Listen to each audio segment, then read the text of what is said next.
Hello everyone. In this video, I am going to discuss most important concept which is useful to solve many gate questions. Okay. So what I am trying to discuss in this video, suppose if I assume that R1 comma R2 are two different types of relations. Okay. R1 comma R2 are two types of relations on the same set A. Means R1 and R2 both relations are defined on the same set A. Okay. Now suppose if R1 is reflexive, R2 is also reflexive, then what about their union? If R1 is reflexive, R2 is irreflexive, then what about their union? So like that, for any two relations R1 comma R2, is the union of those two relations again same type of relation or not? For example, if R1 is equivalence relation, R2 is equivalence relation, then is R1 in R2 is also equivalence relation? So we want to discuss all those points. Okay. So I hope this table is very much useful for you in order to answer all previous paper gate questions. Okay. So it is a shortcut method to discuss union of two relations. Okay. Let me define first. Let R1 comma R2 are two relations on a set A. Okay. First one, you have to read this table like this. Assume that R1 is reflexive. R1 is reflexive. Okay. And R2 is reflexive. R1 reflexive, R2 is reflexive. Then what about their union? R1 union R2. Okay. So we want to discuss R1 union R2. You always read this statement like this. R1 reflexive relation on set A, right? R2 reflexive relation on same set A. Then R1 union R2. Is it reflexive or not? Okay. I hope you are understanding how to read this table. You always read like this. R1 reflexive relation on set A, R2 is also reflexive relation on the same set A, then what about R1 union R2? Is it reflexive or not? Okay. So we'll prove the statement by using simple examples only. Okay. Suppose I'm taking set A is equals to 1 comma 2 comma 3. Now I want to construct two reflexive relations. R1 is reflexive, R2 also reflexive. Clear? Reflexive means all diagonal elements compulsory present. All diagonal elements compulsory present. In R2 also all diagonal elements are compulsory present. Then only we can say R1 and R2 are reflexive relation on same set A. Okay. Suppose for example here if I take diagonal elements 1 1, 2 2, 3 3. In addition to the diagonal elements, remaining elements may or may not present. Suppose if I take one element like 1 comma 2. Okay. Clearly it is a reflexive relation because all diagonal elements are present in the relation R1. Okay. Therefore it is reflexive relation. Similarly I am defining R2 1 1, 2 2, 3 3. All diagonal elements are present. In addition to these diagonal elements, remaining elements means non-diagonal elements may or may not present. Suppose I am taking one non-diagonal element 2 comma 3 like this. Okay. Now if I perform union R1 union R2, R1 union R2, tell me is this union will preserve the diagonal elements as it is or not? Obviously if R1 contains diagonal elements, R2 contains diagonal elements, R1 union R2 must contain diagonal elements, right? Therefore 1 comma 1, 2 comma 2, 3 comma 3. Remaining elements are here 1 comma 2 and here 2 comma 3. We can write them 1 comma 2 and then 2 comma 3. 1 comma 2 and 2 comma 3. See, your focus only on diagonal elements. Please observe if R1 contains all diagonal elements and R2 also contains all diagonal elements, then their union must contain all diagonal elements. We no need to bother about remaining non-diagonal elements. Therefore, if R1 is reflexive, R2 is reflexive, R1 union R2 is also reflexive. Okay. Union of two reflexive relations also reflexive. Please remember that property. Okay. So in the gate exam point of view, they'll ask question like this. If R1 is reflexive, R2 is reflexive, what about their union? Is it reflexive or not? Obviously it is reflexive. Okay. Next. Similarly, I want to discuss intersection also. I want to discuss intersection. Means if R1 is reflexive relation, R2 is reflexive relation, is intersection of two reflexive relation again reflexive or not? Let me construct intersection here. R1 intersection R2. So what is the common part between R1 comma R2? The common part is diagonal part. Therefore, it must contains all diagonal elements 1 1, 2 2, 3 3. Okay. In addition to diagonal elements, will you have any another element are common? No, because here 1 2, here 2 3, there are no common elements. Therefore, R1 intersection R2 must contain all diagonal elements. So if R1 contains all diagonal elements, R2 contains all diagonal elements, then R1 intersection R2 must contain all diagonal elements. We no need to bother about non-diagonal elements. Therefore, R1 intersection R2 is also reflexive relation. Okay.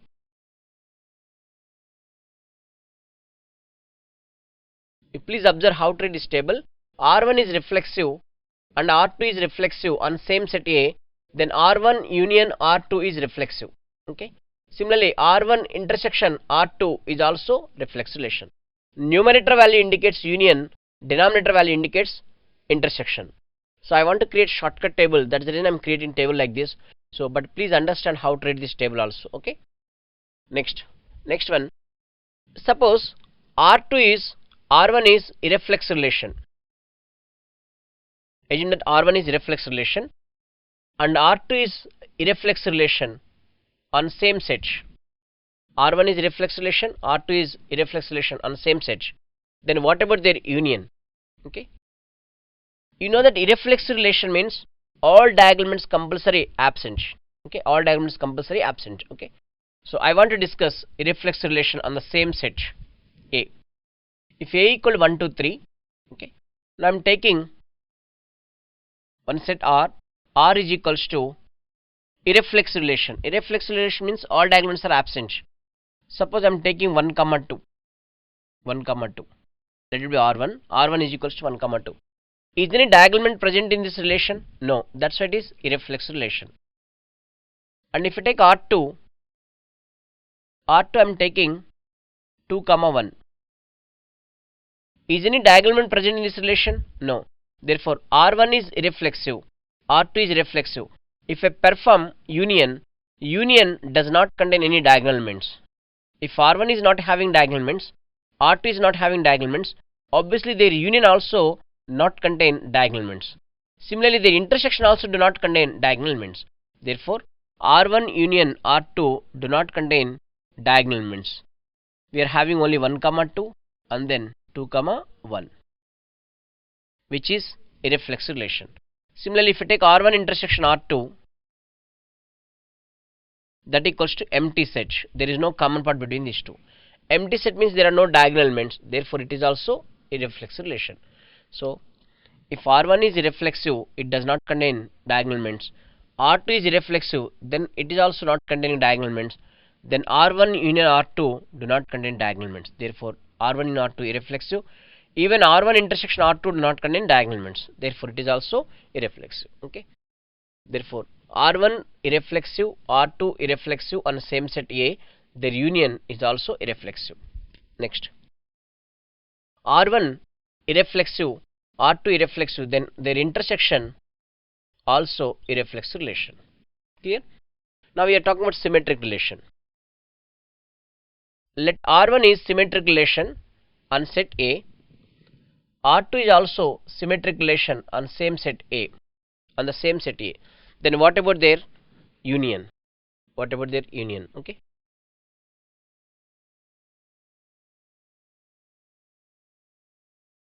So suppose for example, if I take two sets, two relations like R1 is equals to 1 comma 2.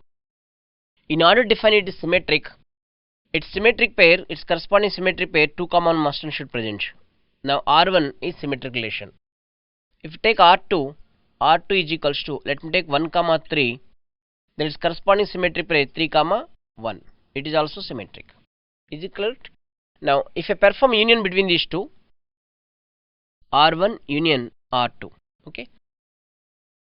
See, if R1 is symmetric, it must contain all its symmetric pairs. R2 also contains its symmetric pairs. Therefore, if I perform union also must contain all of their symmetric pairs. Like 1 comma 2 symmetric pair is 2 comma 1. 1 comma 3 its symmetric pair is 3 comma 1, like this. Okay.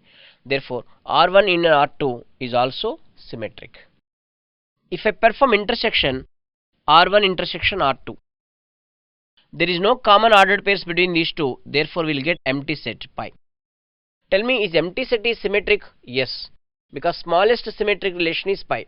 Therefore union of two symmetric relation again symmetric, intersection of two symmetric relation also symmetric. Okay, because if R1 preserves symmetric pair, R2 also preserves symmetric pair, then R1 union R2 also preserve the same symmetric pairs. Okay, therefore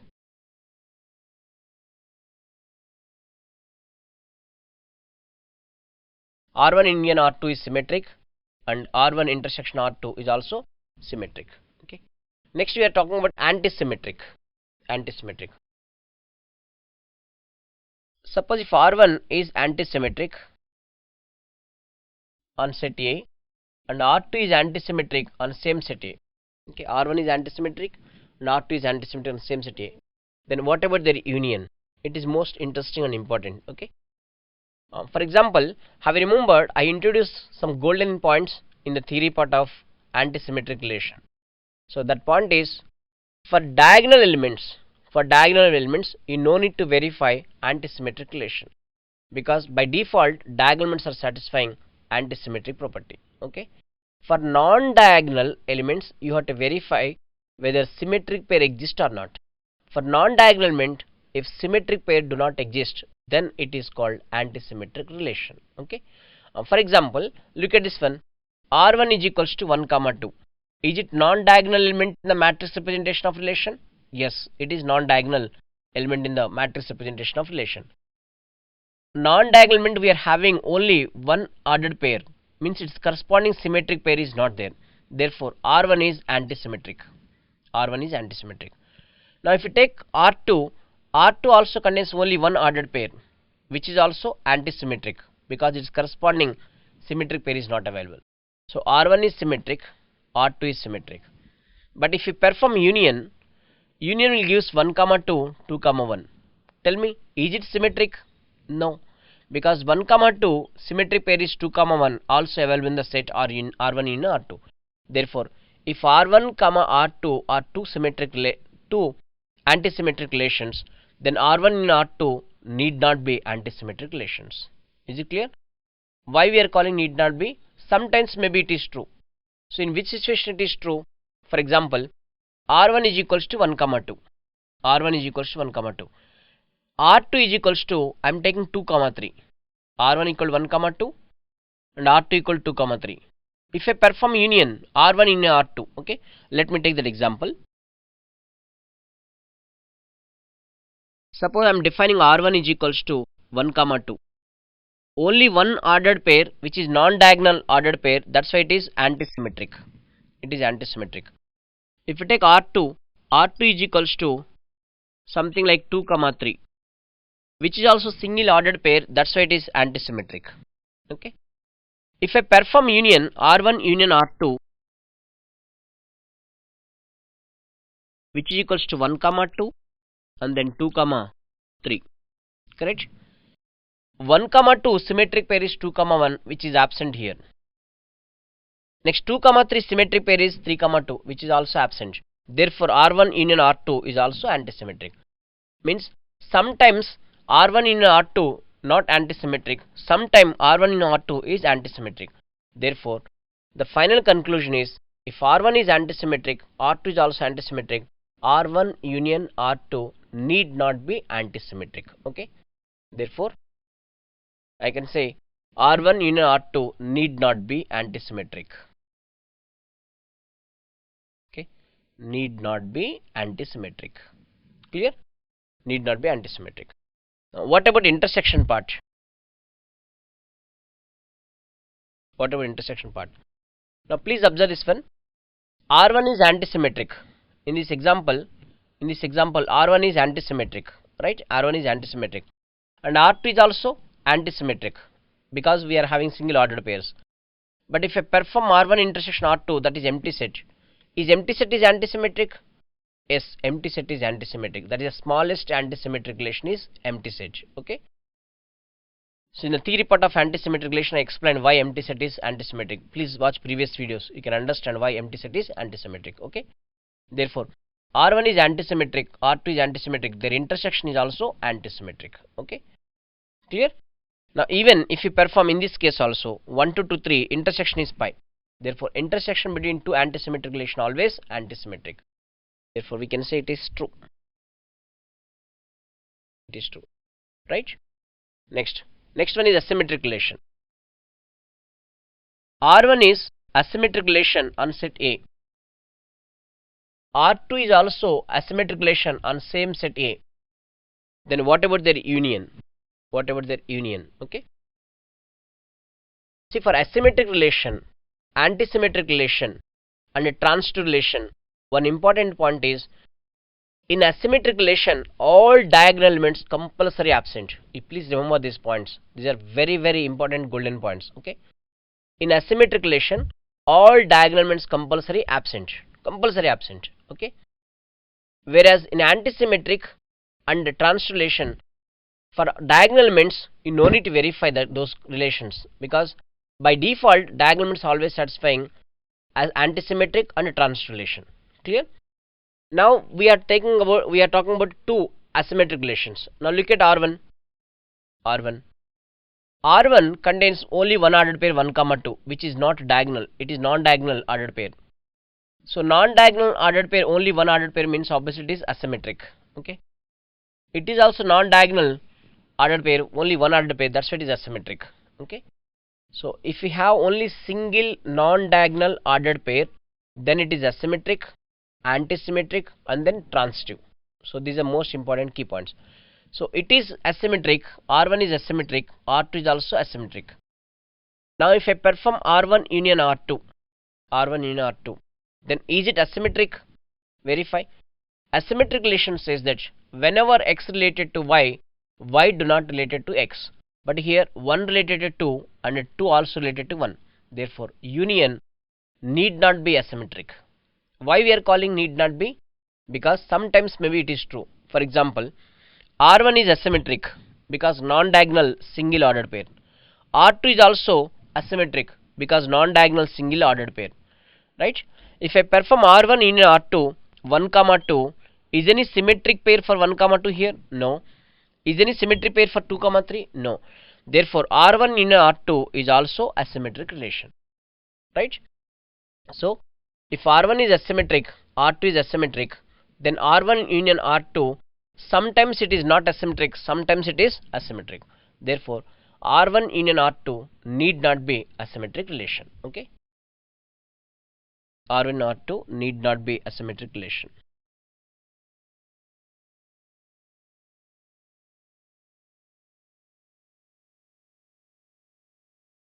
Need not be asymmetric relation.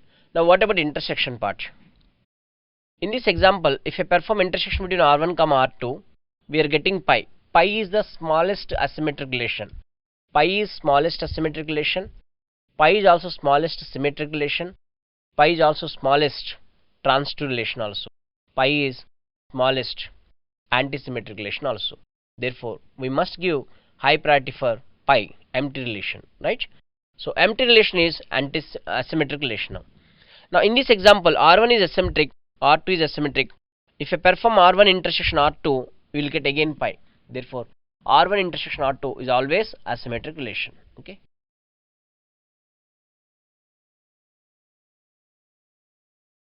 R1 intersection R2 always asymmetric relation.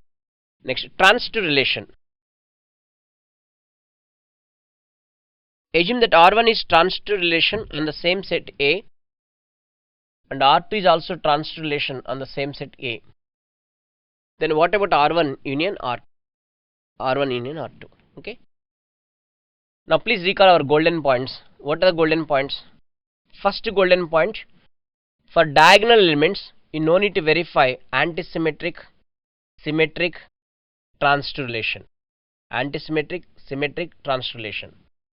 But for asymmetric relation all diagonals must be absent. Okay. So that is the most important golden point with respect to diagonal elements. Now for non-diagonal elements, in order to define symmetric, non-diagonal element must have symmetric pair. In order to define transitive, non-diagonal elements, single ordered pairs always transitive. Non-diagonal elements single ordered pairs always antisymmetric, and non-diagonal single ordered pair always asymmetric. Okay, now here we are talking about transitive. Now tell me, is R1 is transitive? Yes, because it is non-diagonal single ordered pair, that's why it is transitive. If you want to know what is non-diagonal, what is diagonal, it is compulsory you have to watch previous videos. Okay, 1 comma 2, R1 contains only one element 1 comma 2, that's why it is transitive. If R1 is transitive, R2 is also transitive because single ordered pair which is non-diagonal ordered pair. So R1 is transitive, R2 is also transitive. Now if I perform union R1 in R2, 1 related to 2, 2 related to 1, but 1 does not related to 1. Therefore, it is not transitive. So union is not transitive in this case. Okay. For example, if you take 1 comma 2 and it is 2 comma 3. Okay. R1 union R2. 1 related to 2 related to 3. Who is missing here? 1 related to 3 is missing. Therefore, in this example, R1 in R2 is also not transitive. Okay. But if you take some other example, okay,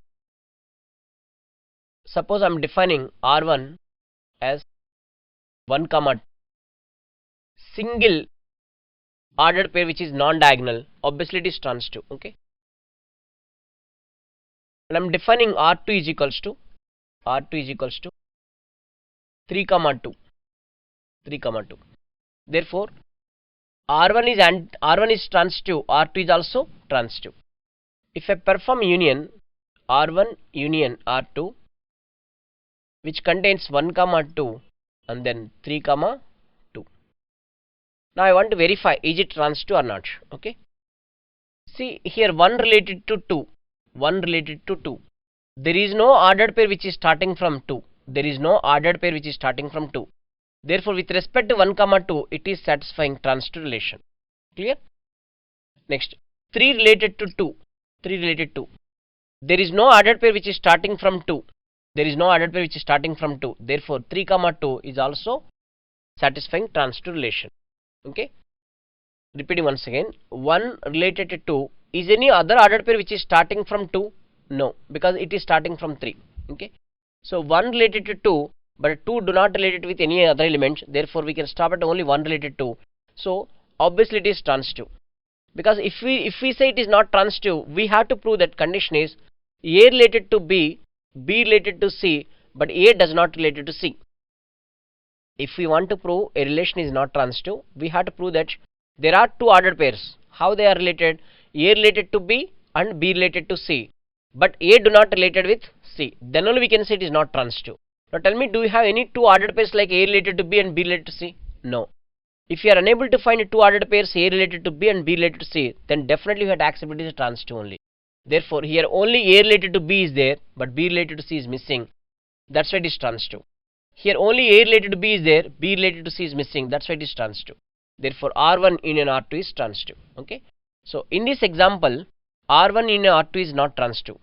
In this example, R1 union R2 also not transitive. But here R1 union R2 is transitive. It means that sometimes union is transitive, sometimes union is not transitive. Okay. Therefore, R1 union R2 need not be transitive.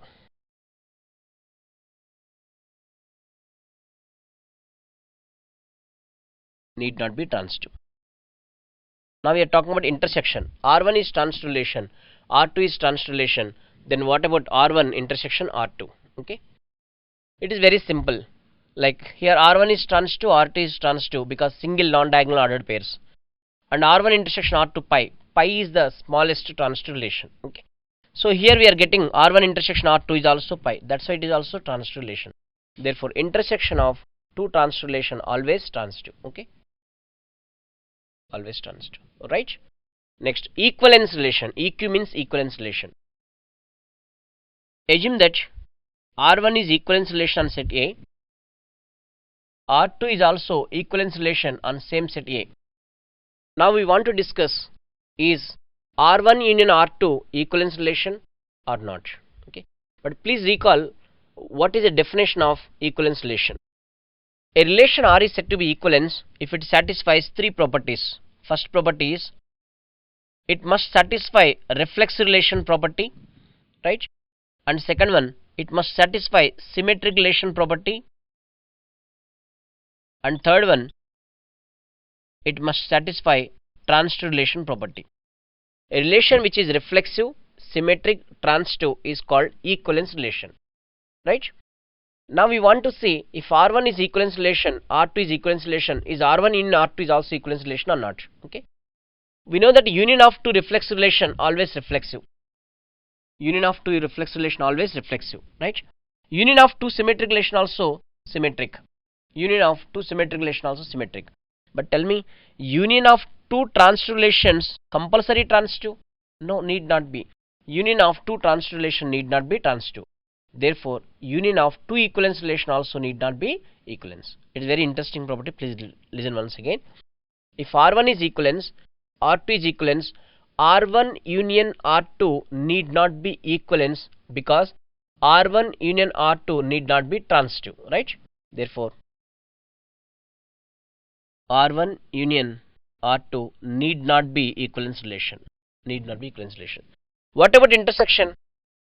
We no need take much time for discussing intersection because intersection of two reflexive is reflexive, intersection of two symmetric is symmetric, intersection of two transitive is transitive. Therefore, intersection between two equivalence relation again equivalence, right? Next, partial order relation. PAR means you can imagine it is a partial order relation. There is a space constant, that is I didn't write complete sentence, but you have to remember it is a partial order relation. Okay. Suppose if R1 is a partial order relation, R2 is also partial order relation. Then what about their union? Before we discuss union of two partial order relation, first we must recall definition of partial order relation. Okay. In the theory part, I already explained definition of partial order relation. Partial order relation means it must satisfy three conditions. One is reflexive relation, right? And that relation must be antisymmetric, and that relation must be transitive.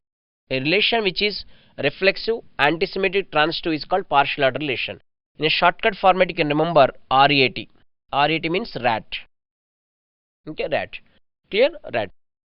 So now I want to discuss union of two partial order relation is partial order or not. It is easy to identify now because union of two reflexive is reflexive. Union of two antisymmetric relations need not be antisymmetric. Union of two antisymmetric relation need not be antisymmetric. Therefore, union of two partial order relation need not be partial order. Okay.